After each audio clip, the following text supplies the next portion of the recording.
Hi friends, welcome to doggy channel. ಎಲ್ಲರಿಗೂ ತುಂಬ thanks. ಎಲ್ಲ ಚೆನ್ನಾಗಿ ರೆಸ್ಪಾಂಡ್ ಆಗ್ತಾ ಇದ್ದೀರಾ, ಎಲ್ಲ ನೋಡ್ತಾ ಇದ್ದೀರಾ. ಬಟ್ ಯಾರೂ ಸಬ್ಸ್ಕ್ರೈಬ್ ಮಾಡ್ತಾ ಇಲ್ಲ. ಅದು ಒಂದು ತುಂಬ ಬೇಜಾರಾಗ್ತಾ ಇದೆ ನನಗೆ. 2 ಮಂತ್ಸಲ್ಲಿ 1 lakh ವ್ಯೂಸ್ ಆಗೋಯಿತು ಶಾರ್ಟ್ಸು ಇದೆಲ್ಲನೇ. ಬಟ್ ಓನ್ಲಿ 500 ಸಬ್ಸ್ಕ್ರೈಬರ್ಸ್ ಮಾತ್ರ ಬಂದಿದ್ದಾರೆ. ಯಾಕೆ ಅಂತ ನಂಗೆ ಗೊತ್ತಾಗ್ತಾ ಇಲ್ಲ. ದಯವಿಟ್ಟು ಸಬ್ಸ್ಕ್ರೈಬ್ ಮಾಡ್ಕೊಳ್ಳಿ, ಎನ್ಕರೇಜ್ ಮಾಡಿ. ನಾನು ಏನೋ ಪ್ರಾಣಿಗಳ ಬಗ್ಗೆ ಏನೋ ಮಾಡೋಣ, ಪ್ರಾಣಿಗಳಿಗೆ ಹೆಲ್ಪ್ ಆಗೋ ಥರ ಯಾವುದಾದ್ರೂ ವೀಡಿಯೋಸ್ ಮಾಡೋಣ, ಫನ್ನಿ ವೀಡಿಯೋಸು ಎಲ್ಲನೇ ಸ್ಟಾರ್ಟ್ ಮಾಡಿದ್ದೀನಿ. ದಯವಿಟ್ಟು ಎನ್ಕರೇಜ್ ಮಾಡಿ. ನಮ್ಮ ರಾಕಿ ಸ್ಟೋರಿ ಹೇಳ್ತಾ ಇದ್ದೀನಿ. 3 ಎಪಿಸೋಡ್ಸ್ ಆಯಿತು, ಇದು ಬಂದು 4th ಎಪಿಸೋಡು. ನಮ್ಮ ರಾಕಿ ತುಂಬ ನಾಟಿ. ಲಾಸ್ಟ್ ಎಪಿಸೋಡ್ಸಲ್ಲಿ ಎಲ್ಲನೇ ನಾನು ಹೇಳ್ತಾ ಬಂದಿದ್ದೆ. ನಮ್ಮ ರಾಕಿನೂ ಹಾಗೆ ಬೆಳೀತಾ ಇತ್ತು ನಮ್ಮ ಜೊತೆಗೇ, ಜಸ್ಟ್ ಲೈಕ್ ನಮ್ಮ ಫ್ಯಾಮಿಲಿ ಮೆಂಬರೇ ಅದು ಪ್ರಾಣಿ ಅಂತೂ ನಾವು ಯಾವತ್ತೂ ತಿಳ್ಕೊಂಡಿಲ್ಲ. ನಮ್ಮ ಜೊತೆನೇ ನಮ್ಮ ಬೆಡ್ ಮೇಲೇ ಮಲಗೋದು, ನಾವು ಊಟ ಮಾಡೋವಾಗಲೇ ಪಕ್ಕದಲ್ಲೇ ಕೂತ್ಕೊಳ್ಳೋದು, ಮನೆ ಒಳಗಡೆನೇ ಬಿಟ್ಟಿದ್ದೀವಿ. ಅದು ಕೆಲವರೆಲ್ಲ ಆಚೆ ಕಟ್ಟಾಕೋದು ಈ ಥರ ಮಾಡ್ತಾರೆ. ನಾವು ಆ ಥರ ಏನೂ ಮಾಡಿಲ್ಲ. ಅದನ್ನು ಫ್ರೀಯಾಗಿ ಬಿಟ್ಬಿಟ್ಟಿದ್ದೀವಿ. ನಮ್ಮ ಮನೆ ಫುಲ್ಲು ಅದು ಓಡಾಡಿಕೊಂಡು ಹ್ಯಾಪಿ ಆಗಿತ್ತು.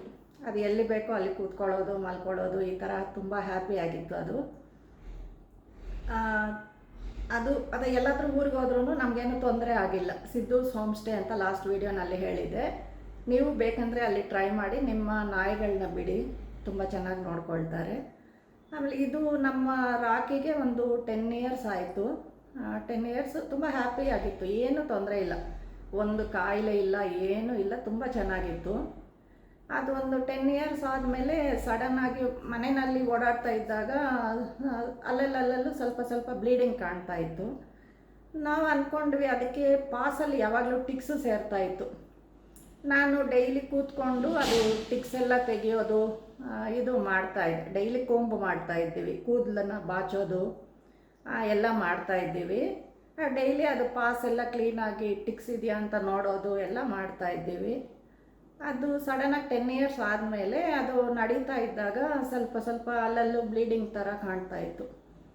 ನಾವು ಒಂದು 10 ಡೇಸು ಏನೋ ಅದು ಪಾಸಲ್ಲೇನೋ ಗಾಯ ಆಗಿದೆ ಪಾಪ, ಟಿಕ್ಸ್ ಕಚ್ಚಿಬಿಟ್ಟಿದೆ ಅಂತ ನಾವು 10 ಡೇಸ್ ಸುಮ್ಮನೆ ಆದ್ವಿ. ಮೇಲ್ ಡಾಗ್ ನಮ್ಮದು, ಇದು ಗಂಡು ನಾಯಿ ಅಲ್ವಾ, ಅದಕ್ಕೆ ಏನು ನಮಗೂ ಗೊತ್ತಿಲ್ಲ. ಫಸ್ಟು ನಾಯಿ ಅದು ನಮ್ಮ ಮನೆಯಲ್ಲಿ, ಹಾಗಾಗಿ ನಮಗೆ ಅದ್ರ ಬಗ್ಗೆ ಅಷ್ಟು ಗೊತ್ತಿಲ್ಲ.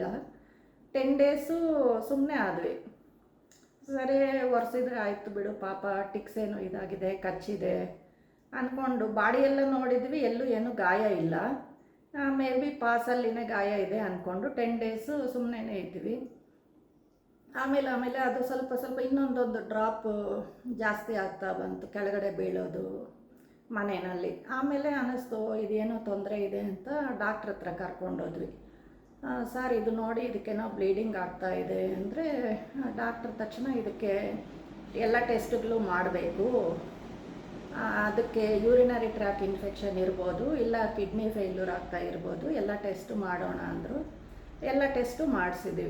ಸ್ಕ್ಯಾನಿಂಗು ಮತ್ತು ಬ್ಲಡ್ ಟೆಸ್ಟು, ಸ್ಕ್ಯಾನಿಂಗು ಎಲ್ಲ ಟೆಸ್ಟ್ಗಳು ಮಾಡಿದರು. ಎಕ್ಸ್ರೇ ಎಲ್ಲ ಮಾಡಿದ ಮೇಲೆ ಅದಕ್ಕೆ ಕನ್ಫರ್ಮ್ ಆಯಿತು. ಅದು ಈ ಗಂಡು ನಾಯಿಗೆ ಟೆಸ್ಟಿಕಲ್ಸ್ ಇರುತ್ತಲ್ವ, ಅದು ಬಾಲ್ಸ್, ಅದರಲ್ಲಿ ಸ್ವಲ್ಪ ಗ್ರೋತ್ ಜಾಸ್ತಿ ಆಗ್ತಾಯಿದೆ. ಯೂರಿನರಿ ಟ್ರ್ಯಾಕ್ ತುಂಬ ಇನ್ಫೆಕ್ಷನ್ ಇದೆ, ಅದರಿಂದ ಹಿಂಗಾಗ್ತಾಯಿದೆ. ಅದು ಆ ಬಾಲ್ಸ್ನ ರಿಮೂವ್ ಮಾಡಬೇಕು ಅಂದರು. ಸರಿ ಅಂತ ಆಯಿತು ಅಂತ ಆ ಬಾಲ್ಸ್ನ ರಿಮೂವ್ ಮಾಡಿಸ್ಬಿಟ್ವಿ. ಆಮೇಲೆ ಒಂದು 15 ಡೇಸು ಮೆಟ್ಲು ಹತ್ತೋದು ಇಳಿಯೋಕ್ಕೂ ಬಿಟ್ಟಿಲ್ಲ, ಗ್ರೌಂಡ್ ಫ್ಲೋರಲ್ಲೇ ಬಿಟ್ಕೊಂಡಿದ್ದೀವಿ. ಅದೂ ವಾಸಿ ಆಗೋಯಿತು, ಏನೂ ತೊಂದರೆ ಆಗಿಲ್ಲ. ಆಮೇಲೆ ಒಂದು 1 ಇಯರ್ 11 ಇಯರ್ಸು ಆಮೇಲೆ ತಿರ್ಗಾ 10 ಇಯರ್ಸಲ್ಲಿ ಇದು ಆಪ್ರೇಷನ್ ಆಗಿದ್ದು. ಆಮೇಲೆ 1 ಇಯರ್ ತುಂಬ ಚೆನ್ನಾಗಿತ್ತು, ಆ್ಯಕ್ಟಿವ್ ಆಗೇ ಇತ್ತು. ಬಟ್ ಅದು ಸ್ವಲ್ಪ ವೀಕ್ ಆಗ್ತಾ ಬಂತು, ಏಜ್ ಆಗ್ತಾ ಇದೆ ಅಲ್ವಾ, ಸ್ವಲ್ಪ ವೀಕ್ ಆಗ್ತಾ ಬಂತು. ಆಮೇಲೆ 11th ಇಯರಲ್ಲಿ ಸ್ವಲ್ಪ ನಡೆಯೋಕ್ಕೆ ಕಷ್ಟ ಆಗ್ತಾ ಬಂತು. ಬ್ಯಾಕ್ ಲೆಗ್ಸು ಸ್ಟ್ರೈಟ್ ಇರುತ್ತಲ್ವ, ಅದೊಂಚೂರು ಹಿಂಗೆ ಬೆಂಡಾಯಿತು ಅನ್ನೋ ಥರ ಇತ್ತು. ಹಿಂಗೆ ಬ್ಯಾಕ್ ಪೋರ್ಷನ್ ಹಿಂಗೆ ಡೌನಿಗೆ ಬರ್ತಾ ಇದೆ ಅನ್ನಿಸ್ತು ನಮಗೇನೆ. ಬ್ಯಾಕ್ ಲೆಗ್ಸ್ ಎರಡೂ ಸ್ವಲ್ಪ ಬೆಂಡ್ ಮಾಡಿಕೊಂಡು ನಡೆಯೋದು ಈ ಥರ ಮಾಡ್ತಾಯಿತ್ತು. ತಿರ್ಗಾ ಡಾಕ್ಟ್ರ್ ಹತ್ರ ತೋರಿಸಿದ್ರೆ ಅದು ಏಜ್ ಫ್ಯಾಕ್ಟ್ರು ಏನು ಮಾಡೋಕ್ಕಾಗಲ್ಲ, ಆರ್ಥ್ರೈಟಿಸ್ ಪ್ರಾಬ್ಲಮ್ ಅದು ಅಂತ ಪೆಟ್ ಜಾಯಿಂಟ್ ಟ್ಯಾಬ್ಲೆಟ್ಸ್ ಕೊಟ್ಟರು, ಅದೂ ಕೊಡ್ತಾಯಿದ್ದೀವಿ. ಆದ್ರೂ ಪಾಪ ತುಂಬ ವೀಕ್ ಆಗ್ತಾ ಬಂತು ಅದು. ಆಮೇಲೆ ತುಂಬ ಟಯರ್ಡ್ ಆಗ್ತಾಯಿತ್ತು, ಅದಕ್ಕೆ ನಡೆಯೋಕ್ಕೆ ಎಲ್ಲ ತುಂಬ ಟಯರ್ಡ್ ಆಗ್ತಾಯಿತ್ತು. ಯೂರಿನ್ ಮಾಡೋದು ಸ್ವಲ್ಪ ಕಮ್ಮಿ ಆಗೋಯಿತು. ಡೈಲಿ ಮಾಮೂಲಿ ಡಾಗ್ಸ್ ಎಲ್ಲ 4-5 ಟೈಮ್ಸ್ ಆದರೂ ಯೂರಿನ್ ಮಾಡುತ್ತೆ ಚೆನ್ನಾಗಿ, ದೊಡ್ಡ ಡಾಗ್ಸು. ಬಟ್ ಇದು ಬಂದು ಮಾರ್ನಿಂಗು ನೈಟ್ ಮಾಡೋದು ಆ ಥರ, ಅದು ಯೂರಿನ್ ಮಾಡೋ ಕ್ವಾಂಟಿಟಿನೂ ಕಮ್ಮಿ ಆಗ್ತಾ ಬಂತು. ತಿರ್ಗಾ ಎಲ್ಲ ಟೆಸ್ಟ್ಗಳು ಮಾಡಿಸಿದ್ರೆ ಅದಕ್ಕೆ ಸ್ವಲ್ಪ ಕಿಡ್ನಿ ಫೇಲ್ಯೂರ್ ಆಗಿದೆ ಅಂತ ಎಲ್ಲ ಟೆಸ್ಟು ಮಾಡಿದ ಮೇಲೆ ಕನ್ಫರ್ಮ್ ಮಾಡಿದರು, ಕಿಡ್ನಿ ಫೇಲ್ಯೂರ್ ಆಗಿದೆ ಅದಕ್ಕೆ, ಅದರಿಂದ ಹಂಗಾಗ್ತಾ ಇದೆ ಅಂತ. ಸರಿ, ಅದಕ್ಕೂ 1 ಮಂತ್ ಟ್ರೀಟ್ಮೆಂಟ್ ಕೊಟ್ಟರು. ಅದು ಟ್ರೀಟ್ಮೆಂಟ್ ಕೊಟ್ಟಿದ ಮೇಲೂ ಸ್ವಲ್ಪ ರೆಸ್ಪಾಂಡ್ ಆಗೋ ಥರ ಅನ್ನಿಸ್ತು ನಮಗೆ, ಬಟ್ ಅಷ್ಟು ವಾಸಿ ಆಗಿಲ್ಲ. ಅದಕ್ಕೆ ಕೊನೆಗೆ ಏನಾಯ್ತಂದರೆ ಅದು ಯೂರಿನೇ ಮಾಡಲ್ಲ, ಆ ಸ್ಟೇಜ್ಗೆ ಬಂದುಬಿಡ್ತು ಪಾಪ ಅದು. ನಮಗೆ ಅದುವರೆಗೂ ಗೊತ್ತಿಲ್ಲ, ಮನುಷ್ಯರಿಗೆ ಬರೋ ರೋಗ ಎಲ್ಲ ನಾಯಿಗಳಿಗೂ ಬರುತ್ತೆ ಅಂತ ನಮಗೆ ಗೊತ್ತಿಲ್ಲ ಅದುವರೆಗೂ. ಆಮೇಲೆ ಡಾಕ್ಟ್ರು ಹೇಳಿದರು ಅದಕ್ಕೆ ಯೂರಿನ್ಗೆ ಹೋಗ್ತಾ ಇಲ್ಲ ಅಂತ. ಅದು ಹೊಟ್ಟೆ ಸ್ವಲ್ಪ ಊದ್ಕೊಳ್ಳೋ ಥರ ಆಗೋದು, ಆಯಾಸ ಪಡೋದು, ಊಟನೇ ತಿನ್ನೋಕ್ಕಾಗಲ್ಲ, ತುಂಬ ನೋವು ತಿಂತಾಯಿತ್ತು ಪಾಪ. ಆಮೇಲೆ ಡೈಲಿ ಒಂದು 40-50 ಡೇಸೇನೆ ಅದು 40 ಕಿಲೋ ಮೇಲೆ ಇತ್ತು ಡಾಗು, ನಡೆಯೋಕ್ಕೂ ಆಗ್ತಾಯಿಲ್ಲ, ಬ್ಯಾಕ್ ಲೆಗ್ಸ್ 2 ಬೆಂಡಾಗೋಯಿತ್ತು ಫುಲ್ಲೂ. ಸುಮ್ಮನೆ ಒಂದು 10 ಹೆಜ್ಜೆ ಹಾಕೋದು, ಕೂತ್ಕೊಳ್ಳೋದು ಕಷ್ಟ, ದಪ್ಪಂತ ಬೀಳೋದು, ಕೂತ್ಕೊಳ್ಳೋದು ಆ ಥರ ಆಗ್ತಾಯಿತ್ತು. ಸರಿ, ಒಂದು 40-50 ಡೇಸು ನಮ್ಮ ಮಕ್ಕಳಿಬ್ಬರು ಹಿಂಗೆ ಚಿಕ್ಕ ಮಕ್ಳ ಥರ, ಅಷ್ಟು ದೊಡ್ಡ ನಾಯಿನ ಹಿಂಗೆ ಚಿಕ್ಕ ಮಕ್ಕಳ ಥರ ಎತ್ಕೊಂಡೋಗಿ ಕಾರಲ್ಲಿ ಕೂಡಿಸ್ಕೊಂಡು ಡೈಲಿ ಬೆಳಗ್ಗೆ ಹಾಸ್ಪಿಟ್ಲ್ಗೆ ಎತ್ಕೊಂಡು ಹೋಗೋದು, ಟ್ರಿಪ್ಸ್ ಕೊಡಿಸೋದು. ಅದಕ್ಕೆ ಯೂರಿನ್ ಹೋಗಿಲ್ಲ ಅಂತ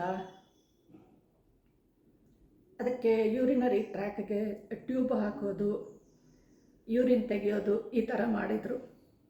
ಒಂದು 40-50 ಡೇಸ್ ಈ ಥರ ಮಾಡಿಸಿದ್ದೀವಿ. ಬಟ್ ನಮಗೆ ಅದರ ಪೇಯ್ನ್ ನೋಡೋಕ್ಕಾಗಿಲ್ಲ.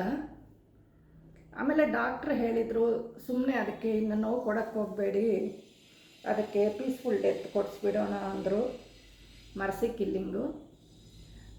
ಸರಿ, ನಾವು ಒಪ್ಕೊಂಡ್ವಿ. ಯಾಕಂದರೆ ನಮಗೆ ನೋಡೋಕ್ಕಾಗ್ತಾಯಿಲ್ಲ, ಹೊಟ್ಟೆ ಊದ್ಕೊಂಡ್ಬಿಡ್ತಾ ಇದೆ, ಯೂರಿನೇ ಮಾಡ್ತಾಯಿಲ್ಲ, ತುಂಬ ನೋವು ತಿಂತಾಯಿತ್ತು.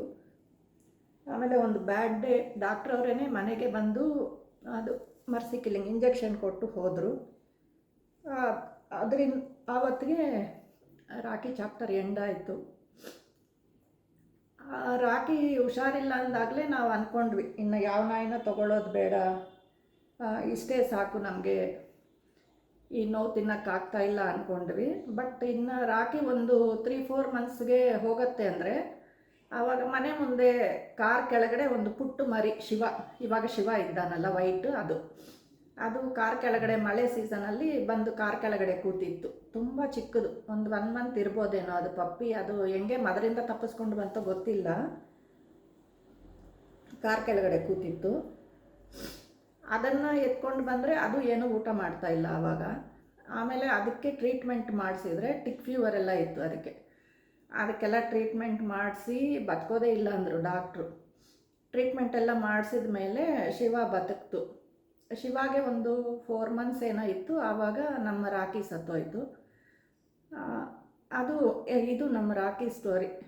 ಇದು ನನಗೆ ಈ ಚಾಪ್ಟರ್ ಮಾಡೋಕ್ಕೆ ತುಂಬ ಬೇಜಾರು ಅನ್ನಿಸ್ತಾ ಇತ್ತು. ಅದಕ್ಕೆ ನಾನು ಇಷ್ಟು ದಿನ ವೆಯ್ಟ್ ಮಾಡಿದೆ, ಹೆಂಗೆ ಮಾಡೋದು ಅದೆಲ್ಲ ನೆನೆಸ್ಕೊಂಡ್ರೇ ಕಣ್ಣಲ್ಲಿ ನೀರು ಬರುತ್ತೆ. ಇಷ್ಟಿಗೆ ನಮ್ಮ ರಾಕಿ ಚಾಪ್ಟರ್ ಎಂಡ್ ಆಯಿತು. ನೆಕ್ಸ್ಟು ಶಿವ ಬಂದ ಮೇಲೆ ಒಂದು 1 ಇಯರ್ಗೆ ರಾಮ ಬಂದ. ಶಿವ ರಾಮ ಸ್ಟೋರೀಸು ನೆಕ್ಸ್ಟ್ ಎಪಿಸೋಡಲ್ಲಿ ಹೇಳ್ತೀನಿ. ಈ ಚಾಪ್ಟರ್ ಇಷ್ಟೊತ್ತಿಗೆ ಮುಗಿಸೋಣ. ದಯವಿಟ್ಟು ಪ್ರಾಣಿಗಳಿಗೆ ಫೀಡ್ ಮಾಡಿ, ಇದೊಂದು ನಾನು ಹೇಳ್ತೀನಿ. ಮತ್ತು ಪ್ರಾಣಿಗಳಿಗೆ ಬ್ಲೈಂಡ್ನೆಸ್ಸು ಬರುತ್ತೆ. ನನಗೆ ಸುಮಾರು ವರ್ಷಗಳವರೆಗೂ ಅನಿಮಲ್ಗೂ ಏಜ್ ಆಗತ್ತೆ, ನಮ್ಮ ಥರ ಅನಿಮಲ್ಗೂ ಕಿಡ್ನಿ ಫೇಲ್ಯೂರ್ ಆಗತ್ತೆ, ಅನಿಮಲ್ಸ್ಗೂ ಬ್ಲೈಂಡ್ನೆಸ್ ಬರುತ್ತೆ. ಇದು ಯಾವ ಜ್ಞಾನವೂ ಇಲ್ಲ. ಇವಾಗ ನೋಡ್ತಾ ಇದ್ದರೆ ಗೊತ್ತಾಗತ್ತೆ.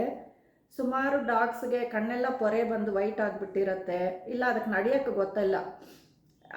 ಬ್ಲೈಂಡ್ ಡಾಗ್ಸ್ ಹೆಂಗೆ ಅಂದರೆ ಸ್ಟ್ರೈಟ್ ನಡೆಯಲ್ಲ, ಹಿಂಗೆ ಜಿಗ್ಜಾಗ್ ಆಗಿ ನಡೆಯುತ್ತೆ, ಅದಕ್ಕೆ ಗೊತ್ತಾಗಲ್ಲ ಹೋಗೋದು. ಇಲ್ಲ ಹಿಂಗೆ ರೌಂಡ್ ಆಗ್ತಾ ಇರುತ್ತೆ, ಅದಕ್ಕೆ ಎಲ್ಲಿ ಹೋಗಬೇಕು ಅಂತ ಗೊತ್ತಿಲ್ಲ. ರೌಂಡ್ ಹೊಡಿತಾ ಇರುತ್ತೆ, ಅಲ್ಲಲ್ಲಿನೇ ಕೂತ್ಕೊಂಡು ಜಾಗದಲ್ಲೇ ಕೂತ್ಕೊಂಡಿರುತ್ತೆ. ಅದಕ್ಕೆ ಯಾರ ಮನೆ ಮುಂದೆನೋ ಹೋಗಿ ಫುಡ್ ಕೇಳೋಣ, ಅದು ಕೆಲವರು ಊಟ ಕೊಡ್ತಾ ಇರ್ತಾರೆ, ಬಟ್ ಅದಕ್ಕೆ ತುಂಬ ಬ್ಲೈಂಡ್ನೆಸ್ ಬಂದಾಗ ಆ ಊಟ ಕೊಡೋವ್ರ ಮನೆ ಮುಂದೆ ಹೋಗೋಕ್ಕೂ ಗೊತ್ತಾಗಲ್ಲ ಪಾಪ, ಎಲ್ಲಿರೋದು ಅಲ್ಲೇ ಕೂತಿರುತ್ತೆ. ಅದರಿಂದ ನೀವು ಪ್ರಾಣಿಗಳನ್ನೇನಾದರೂ ನೋಡಿದರೆ ದಯವಿಟ್ಟು ಫುಡ್ ಕೊಡಿ. ನೀವು ಬ್ಲೈಂಡ್ ಡಾಗ್ಸು ಇಲ್ಲ ಆಕ್ಸಿಡೆಂಟ್ ಡಾಗ್ಸು ಇಂಥದ್ದೇನಾದರೂ ನೋಡಿದರೆ ಆ NGO ನಂಬರ್ ಈಸಿಯಾಗಿ ಸಿಗತ್ತೆ ನಿಮಗೆ ಗೂಗಲಲ್ಲಿ. ಆ NGOಸ್ ನಂಬರ್ಸ್ಗೆ ಕಾಲ್ ಮಾಡಿ ಅವ್ರಿಗೆ ಆ ಡಾಗ್ದೊಂದು ವೀಡಿಯೋಸು ಫೋಟೋಸು ಕಳಿಸ್ಬೇಕು, ಮತ್ತು ಲೊಕೇಶನ್ ಕಳಿಸ್ಬೇಕು. ಅವ್ರು ಬರೋವರೆಗೂ ಒಂದು ಚೂರು ಪ್ರೊಟೆಕ್ಷನ್ ಮಾಡಬೇಕು ಆ ನಾಯಿನ. ಯಾಕಂದರೆ ಅದು ಆಕ್ಸಿಡೆಂಟ್ ಆಗಿರೋದು ಸ್ವಲ್ಪ ಹಂಗಂಗೆ ನೇತಾಡ್ಕೊಂಡು ಬೇರೆ ಕಡೆ ಹೋಗೋ ಚಾನ್ಸಸ್ ಇರುತ್ತೆ. ಅದು NGO ಅವರು ಬರೋವರೆಗೂ ಇದ್ದು ಅದಕ್ಕೆ ಅವ್ರಿಗೆ ಒಪ್ಪಿಸ್ಬಿಟ್ಟು ಹೋಗಿ ಆ ಒಂದು ಹೆಲ್ಪ್ ಮಾಡಿ. ಇವತ್ತಿಗೆ ಈ ಎಪಿಸೋಡ್ ಮುಗಿಸೋಣ, ನೆಕ್ಸ್ಟ್ ಎಪಿಸೋಡಲ್ಲಿ ನೋಡೋಣ. Okay, thank you friends. ನಮ್ಮ ಡಾಗಿ ಚಾನಲ್ನ ದಯವಿಟ್ಟು ಸಬ್ಸ್ಕ್ರೈಬ್ ಮಾಡ್ಕೊಳ್ಳಿ. ನಾವು ರೆಗ್ಯುಲರ್ ಪ್ರಾಣಿಗಳಿಗೆಲ್ಲ ಫೀಡ್ ಮಾಡ್ತೀವಿ. ನಿಮ್ಗೆ ಯಾರಿಗಾದರೂ ಫೀಡ್ ಮಾಡೋಕ್ಕೆ ಹೆಲ್ಪ್ ಮಾಡಬೇಕಂದ್ರೆ ನಂದು ಫೋನ್ಪೇ GPay ನಂಬರ್ ಇದರಲ್ಲೇ ಇದೆ, ಫೋನ್ ನಂಬರು ವಿಡಿಯೋನಲ್ಲೇ ಇದೆ. ದಯವಿಟ್ಟು ಹೆಲ್ಪ್ ಮಾಡಬೇಕನ್ನೋರು ಹೆಲ್ಪ್ ಮಾಡ್ಬೋದು. Thank you friends.